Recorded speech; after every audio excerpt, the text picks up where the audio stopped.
हाँ भी बच्चों, अब अपने करेंगे जो sexual reproduction in flowering plants है उसका छठा पार्ट, सिक्स्थ पार्ट। देखिए पिछली क्लास में अपनों ने टेपिटम के बारे में पढ़ा था, टेपिटम के प्रकार और टेपिटम के कार्य। अब देखिए अब अपने बात करते हैं स्पोरोजेनस टिश्यू की, बीजाणुजन्य उत्तक, बीजाणुजन्य उत्तक, ठीक, स्पोरोजेनस टिश्यू। देखिए जो बीजाणुजन्य उत्तक है ना, ठीक, इस उत्तक में या जो बीजाणुजन्य उत्तक की जो कोशिकाएं हैं इसमें समसूत्री विभाजन होता है, कई बार समसूत्री विभाजन होगा, ठीक, और माइक्रोस्पोर मदर सेल्स बनेगी, माइक्रोस्पोर मदर सेल्स, ठीक, लघु बीजाणु मातृ कोशिकाएं, लघु बीजाणु मातृ कोशिकाएं, और इन कोशिकाओं में अर्धसूत्री विभाजन होगा, अर्धसूत्री विभाजन, ठीक, मेयोसिस फर्स्ट और सेकंड। और जब अर्धसूत्री विभाजन कंप्लीट हो जाएगा तो 4 लघु बीजाणु बनेंगे, 4 लघु बीजाणु माइक्रोस्पोर, ठीक। अब देखिए जो माइक्रोस्पोर मदर सेल है या जो स्पोरोजेनस टिश्यू है वो होता है डिप्लॉइड 2n, और जो लघु बीजाणु है वो होते हैं n, हैप्लॉइड, ठीक। तो ये जो प्रक्रिया है ना इसको कहते हैं लघु बीजाणु जनन, लघु बीजाणु जनन, ठीक, माइक्रोस्पोरोजेनेसिस। तो अपने पढ़ेंगे आगे लघु बीजाणु जनन के बारे में, ठीक, इसको थोड़ा दोबारा रिपीट कर देते हैं अपने। बीजाणुजन उत्तक, ठीक, अब क्या है कि जो बीजाणुजन उत्तक है उसमें समसूत्री विभाजन होता है, और समसूत्री विभाजन के फलस्वरूप किसका निर्माण होगा, लघु बीजाणु मातृ कोशिकाओं का, माइक्रोस्पोर मदर सेल्स का, जो कि डिप्लॉइड होती है, और इन कोशिकाओं में अर्धसूत्री विभाजन होगा, मेयोसिस फर्स्ट और सेकंड, और अंत में 4 लघु बीजाणु बनेंगे। यानी एक माइक्रोस्पोर मदर सेल से, एक से बनेंगे 4, एक माइक्रोस्पोर मदर सेल से 4 माइक्रोस्पोर्स बनेंगे, 4 लघु बीजाणु बनेंगे, ठीक। तो ये प्रक्रिया कहलाती है लघु बीजाणु जनन।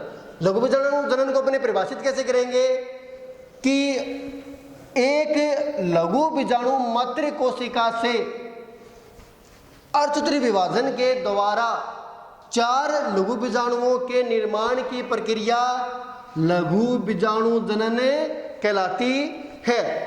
अब देखिए जो लघु बीजाणु जनन है वो 2 प्रकार का होता है। अभी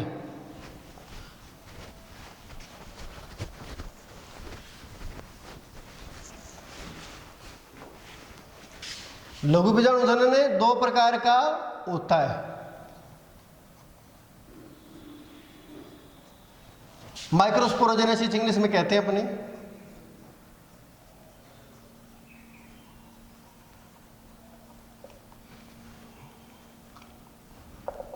पहला है उत्तरोत्तर, उत्तरोत्तर प्रकार, ठीक, और दूसरा युगपत प्रकार।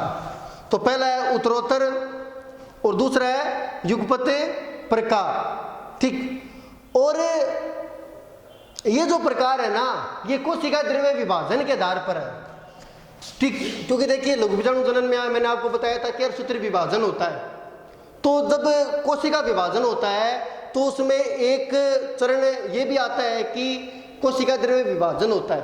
तो कोशिका द्रव्य विभाजन के आधार पर, यानी कोशिका द्रव्य विभाजन किस प्रकार होगा उस आधार पर लघु बीजाणु जनन 2 प्रकार का हो गया, उत्तरोत्तर प्रकार और युगपत प्रकार, ठीक।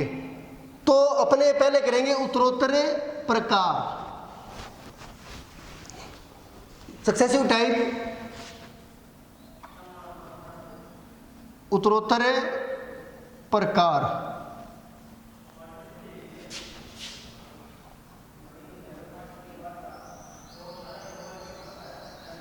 सक्सेसिव टाइप,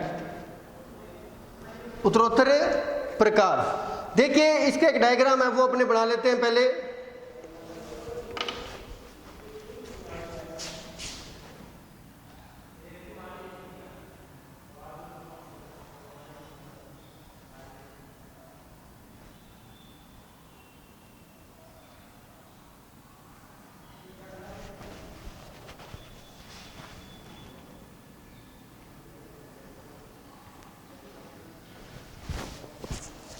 देखिए ये जो स्ट्रक्चर है ये है लघु बीजाणु मात्र कोशिका,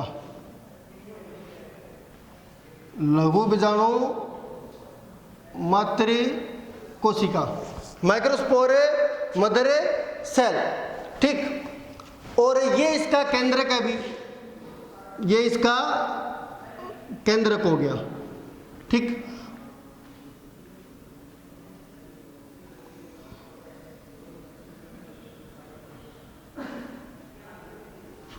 अब क्या होगा, केंद्रक विभाजन होगा जिसके फलस्वरूप दो केंद्रकों का निर्माण होगा।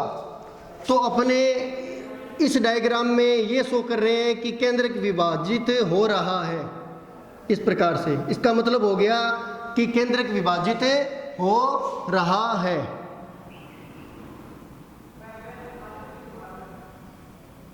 और अगले चरण में अपने दिखा देते हैं कि केंद्रक विभाजित हो चुका है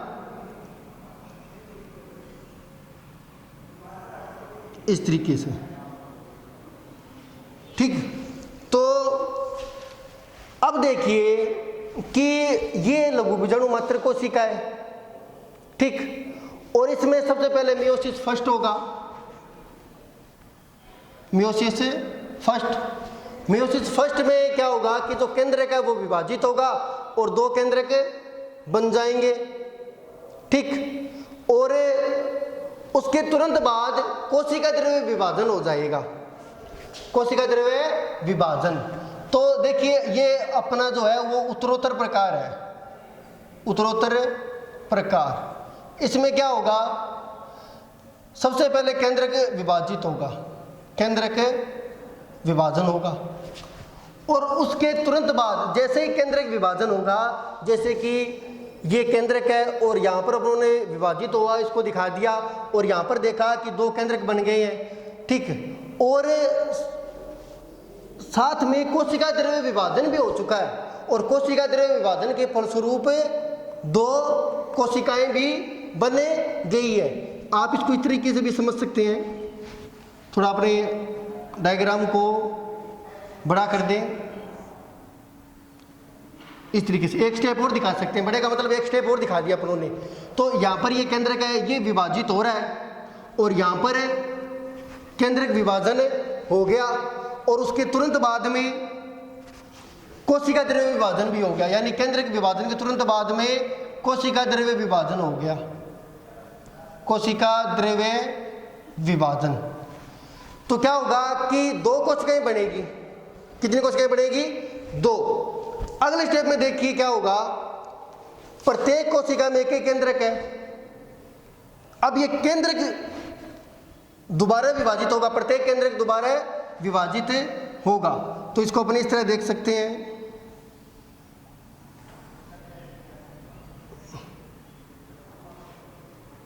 ये उन्होंने केंद्रक विभाजन दिखा दिया,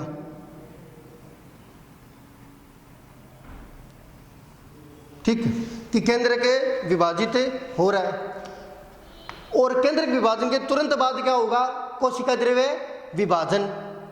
तो कोशिका द्रव्य विभाजन होगा तो जो अपना अगला स्टेप है वो इस प्रकार अपने प्रदर्शित करेंगे। जैसे ये 4 सेल हो गई है, ठीक। क्यों, क्योंकि मैंने आपको बताया कि केंद्रक विभाजन हो गया। जैसे यहाँ पर एक केंद्रक है, कितने केंद्रक बन गए, दो बन गए। और केंद्रक विभाजन के तुरंत बाद क्या हो गया, कोशिका द्रव्य विभाजन, ठीक, यानी 2 से 4 कोशिकाएं बन गई। तो ये 4 कोशिकाएं बन गई है, इसको कहते हैं लघु बीजाणु चतुष्क, लघु बीजाणु चतुष्क, माइक्रोस्पोर टेट्राड, माइक्रोस्पोर टेट्राड। और देखिए ये जो चतुष्क है इसमें 4 लघु बीजाणु हैं, 1 2 3 4, जो अभी आपस में जुड़े हुए हैं, जो अभी आपस में जुड़े हुए हैं। किससे जुड़े हुए हैं, कैलोज से। किससे जुड़े हुए हैं, कैलोज से। और एक एंजाइम इस कैलोज को गला देगा, वो एंजाइम कौन सा है, केलेज। और केलेज का स्रावण कौन करता है, मैंने पहले आपको बताया था, टेपिटम। तो ये जो चारों लघु बीजाणु है ना, ये जुड़े हुए, इसको कहते हैं लघु बीजाणु चतुष्क। किससे जुड़े हुए चारों लघु बीजाणु आपस में? कैलोज से। कैलोज को गड़ाएगा कौन, नष्ट कौन करेगा? कैलेज। कैलेज का श्रावण कौन करेगा? टेपिटम। ठीक है, तो जब कैलोज नष्ट हो जाएगा तो चारों लघु बीजाणु भी क्या हो जाएंगे? अलग अलग हो जाएंगे। अब देखिए ये जो लघु बीजाणु चतुष्क है ना, इसमें लघु बीजाणुओं की जो व्यवस्था है, लघु बीजाणुओं की जो व्यवस्था है या जो विन्यास है, इसको अपने कहते हैं आइसोबाइलेटरल। आइसोबाइलेटरल, समद्विपार्श्व, समद्विपार्श्व।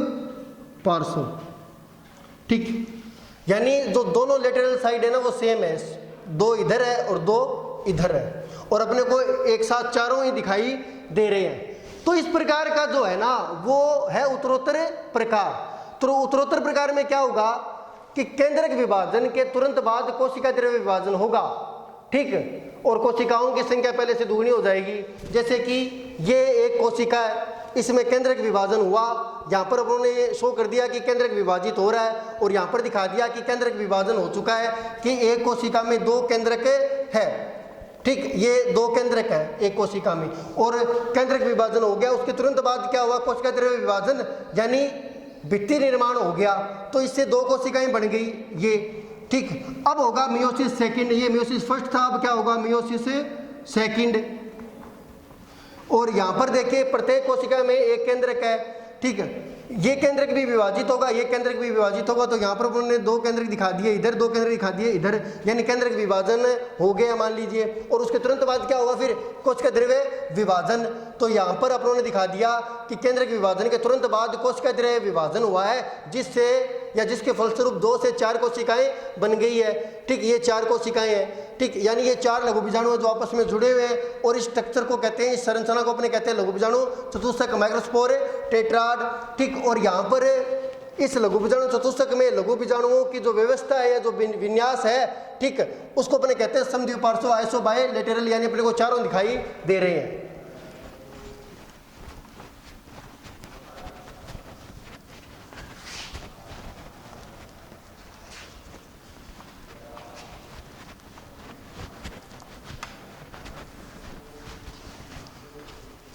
अपना जो अगला है वो है युग्मत प्रकार, युगपत।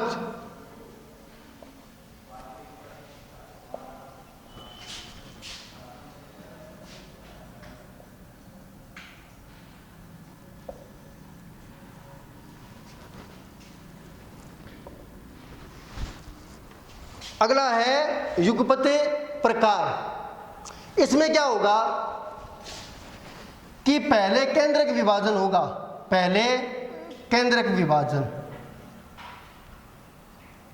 ठीक, पहले केंद्रक विभाजन होगा, और जब दोनों केंद्रक विभाजन हो जाएंगे, मियोसिस फर्स्ट और मियोसिस सेकंड, उसके बाद में कोशिका द्रव्य विभाजन होगा। यानी पहले तो क्या हुआ था कि जो पिछले अपना जो प्रकार था उसमें क्या था, पहले केंद्रक विभाजन हो, उसके बाद में कोशिका द्रव्य विभाजन, फिर दोबारा केंद्रक विभाजन, इसमें कोशिका द्रव्य विभाजन, वो ये हुआ था। अब यहाँ पर ऐसा नहीं होगा, यहाँ पर पहले केंद्रक विभाजन होगा, यानी पहले 1 से 2 केंद्रक बनेंगे और 2 से 4 केंद्रक बनेंगे। ठीक है, और उसके बाद में क्या होगा? केंद्रक कोशिका द्रव्य विभाजन, यानी कोशिका भित्ति बनेगी और 4 कोशिकाएं बनेगी। तो अंतर क्या हो गया कि जो पहले वाला था उत्तरोत्तर प्रकार, उसमें केंद्रक विभाजन के तुरंत बाद कोशिका द्रव्य विभाजन होता है। ठीक, और जैसे ये था, और अपनों ने इस तरह केंद्रक विभाजन दिखाया था, और उसके तुरंत बाद में क्या हो गया? कोशिका द्रव्य विभाजन, यानी भित्ति का निर्माण हो गया, 2 कोशिकाएं बन गई। इसको अपने कहते हैं डायड, वैसे द्विक अवस्था, द्विक डायड। तो यहाँ पर क्या हुआ कि केंद्रक विभाजन के तुरंत बाद कोशिका द्रव्य विभाजन हो गया कि 1 से 2 केंद्रक बने, बाद में जो दोनों केंद्रक है उनके बीच में भित्ति निर्माण हो गया, यानी कोशिका द्रव्य विभाजित हो गया और 2 कोशिकाएं बनी, और इसको अपने कहते हैं डायड, द्विक। ठीक, और फिर दोबारा ये केंद्रक विभाजित होगा और ये केंद्रक विभाजित होगा, और दोबारा कोशिका द्रव्य विभाजन या भित्ति निर्माण होगा।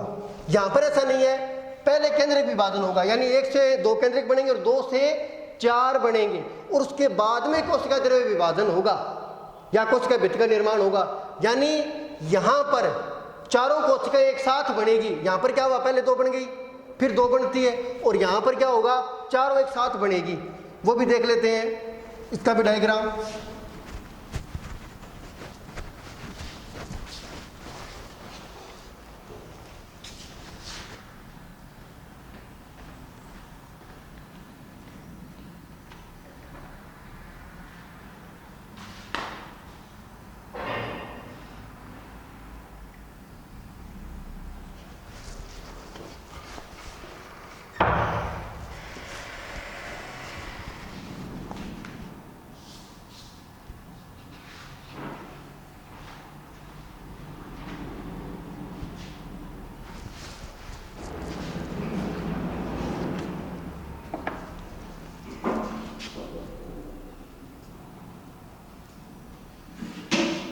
देखिए यहाँ पर ये एक सेल है, माइक्रोस्पोर मदर सेल, ठीक, और इसमें केंद्रक विभाजित हुआ है और 2 केंद्रक बन गए हैं, ठीक। अब क्या होगा, यहाँ पर कोशिका द्रव्य विभाजन नहीं होगा जैसे पहले हुआ था। अब दोनों केंद्रकों में एक और विभाजन होगा, यानी मियोसिस सेकंड। ये मियोसिस फर्स्ट था, अब क्या होगा, ये मियोसिस फर्स्ट है, और अगला क्या होगा, मियोसिस है सेकंड, यानी अर्धसूत्री विभाजन है सेकंड, जिसके फलस्वरूप 4 केंद्रक बन जाएंगे। कितने, 4।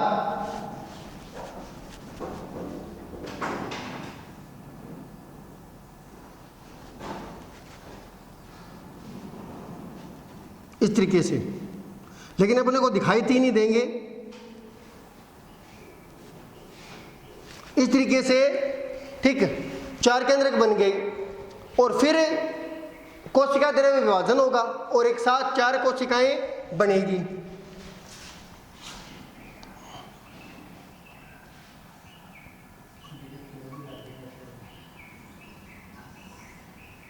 इस तरीके से, ठीक। तो यहां पर ये 4 लघु बीजाणु है अभी, लेकिन अपने को सिर्फ 3 दिखाई देंगे, ठीक है।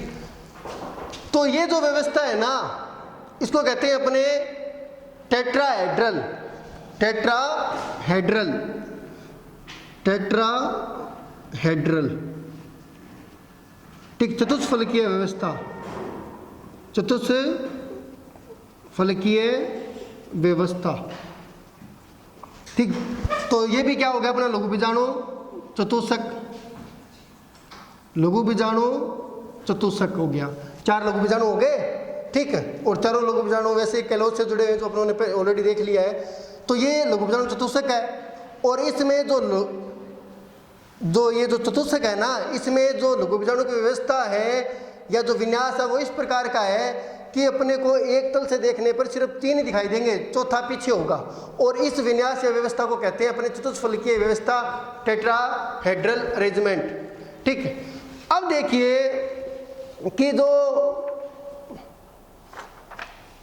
अपना युगपत प्रकार है जो अपनों ने अभी किया है, वो मिलता है द्विबीजपत्री पादपों में। ये जो प्रकार है जो युगपत है, जो युगपत प्रकार है, इस प्रकार का लघु बीजाणु किस में मिलता है, डाइकोट में। और जो पहला कौन सा था, उत्तरोत्तर। इस प्रकार का लघु बीजाणु मिलेगा मोनोकोट में। तो जो उत्तरोत्तर प्रकार है वो मिलता है मोनोकोट जैसे गेहूं में, और जो युगपत प्रकार है वो मिलता है डाइकोट यानी जो वृक्ष है उनमें। आज के लिए इतना ही, बाकी करते हैं अपने कल।